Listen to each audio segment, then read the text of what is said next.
โอ้ผักกระแยงพี่น้องผักกระแยงเก็บเมื่อให้เมียใส่มุกน้ำไม้ขายตลาดนัดก็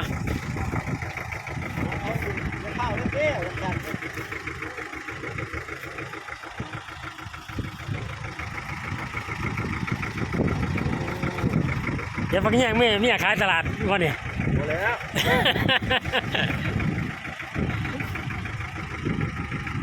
โอ้เลิกงานมากเห็นผักกระแยงพี่น้องมันงามแย่งงานกันไปแล้วเด้อ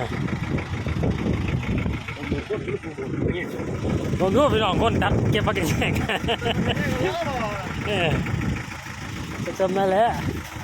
วันนั้นนกผูกนกเหย่าทางผมเหยียบเลยนะดินะ